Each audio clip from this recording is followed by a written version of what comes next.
சாய்ராம். சாய்பாபாவின் வாழ்க்கை வரலாற்றிலிருந்து சில துளிகள். ஷீரடியில் காலரா நோய் கிராமத்தில் பரவிக்கொண்டே இருந்தது சாய்ராம். நம்ம பாபா இந்த காலராவை எவ்வளோ அற்புதமாக விரட்டி அடித்தார் பாருங்க.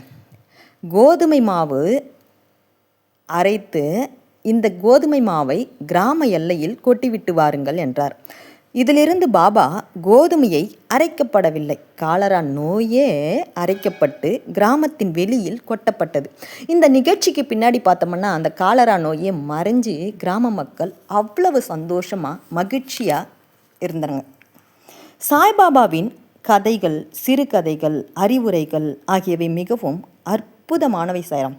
இவ்வுலக வாழ்க்கையில் உள்ள துன்ப பெருஞ்சுமைகளை சுமந்து கொண்டிருப்பவர்கள், கவலையால் பீடிக்கப்பட்டோர்கள் ஆகியவர்களுக்கு மன அமைதியையும் மகிழ்ச்சியையும் அது தருது. வேத அறிவையொத்த விறுவிறுப்புள்ளதும் அறிவூட்டுவதுமான சாய்பாபாவின் இப்போதனைகளெல்லாம் கேட்கும்னா நற்சிந்தனை செயல்பட்டால் அடியவர்களின் கோரும் பிரம்மத்துடன் ஐக்கியமாதல், அஷ்டாங்க யோகம், தியானம், பேரின்பம் முதலியவற்றை கண்டிப்பாக பெறுவாங்க சாய்ராம். இந்த கோதுமை மாவு கூட அரைக்கல, நம்மளுடைய கஷ்டங்க, துன்பங்க, துயரங்க எல்லாத்தையுமே நம்ம பாபா அரைச்சி தீர்த்தவர். என்னுடைய அடியவர்களின் ஆவலை பூர்த்தி செய்ய வேண்டும். அவர் தம் அகங்காரத்தை அறவே களைந்து என் பாதங்களில் சமர்ப்பித்து விடட்டும். வாழ்க்கையில் இங்கனம் செய்பவனுக்கே நான் மிகவும் உதவி புரிகிறேன். நான் அவருடைய வீட்டில் ஒல்லும் வகையெல்லாம் ஒவ்வாதே பணிபுரிகிறேன். அடியவர் தம் உள்ளங்களில் எனது நிகழ்ச்சிகள், அறிவுரைகள் நம்பிக்கையூட்டும். எளிதில் தன்னை உணரலாம். பேரானந்த பெருநிலையை அவர்கள் எளிதில் அடைவார்கள்.